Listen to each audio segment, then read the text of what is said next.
Wake me when you need me.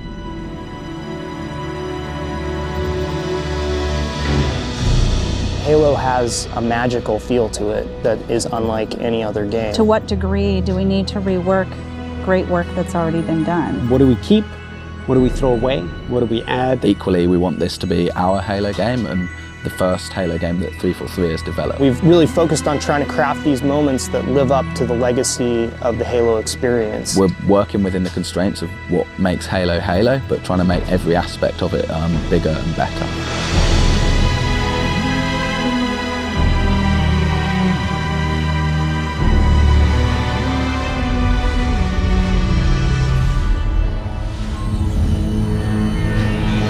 With Halo 4, we're really delving into Master Chief's humanity and exploring what makes him tick as a character. Most of the exploration that we've done of the Master Chief has been done through other media outside of the game. It's been done through comic books, through novels. We wanted to put it squarely in the video game this time. Fighting for something that is really important, where there's something very big at stake, those are themes we carry forward. One of the things that we wanted to do was really introduce a threat that is beyond anything that Master Chief has faced before. It also gives us an opportunity with that threat to add new gameplay. The backstory of the Spartans and of the Master Chief in particular promises all this hyper-athletic speed and mass and weight and power. You're supposed to be this guy in this super suit and you should feel like a superhero in it, and in order to do that we want the armor to look and feel functional. We've done everything from really looking at what should the HUD look like. It's kind of like a fighter jet HUD, and we think of it that way. As a player, you're really empowered and given a set of tools to employ in any way that you want. The fans will be really happy to hear that in Halo 4, the battle rifle's back.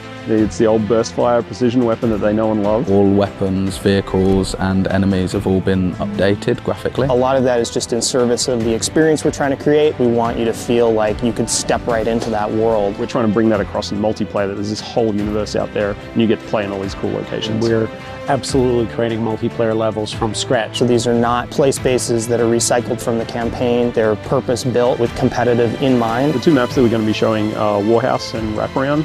Wraparound is a looping arena type structure, lots of verticality, up and down combat. Warhouse is like an abandoned military base which has got a giant mech being constructed in the center of it. We've always had this sort of schism between multiplayer and campaign. And the campaign was completely wrapped in fiction, and multiplayer just wasn't. The Spartans in multiplayer are Spartan 4s. These are the newest breed of Spartan. We've created a fairly compelling and fairly convincing reason why Red Spartans can fight Blue Spartans. There's other parts to our multiplayer experience. They'll be coming in the future. With Halo 4, we've tried to create a more cinematic approach to the experience in everything that we do. We have a completely new audio team building all of the sound effects from scratch.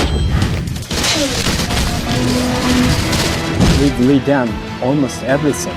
We've already recorded 100 tracks of music. Artistically, the number of assets that are going into this is way more than any other Halo game. We wanted to do so much more. You have this massive team of people who have all come together at this one point in time that focuses on every day that we have left, doing everything we can to make this game the best that it can possibly be. It's still Halo, but it has its own voice, and it's extraordinary.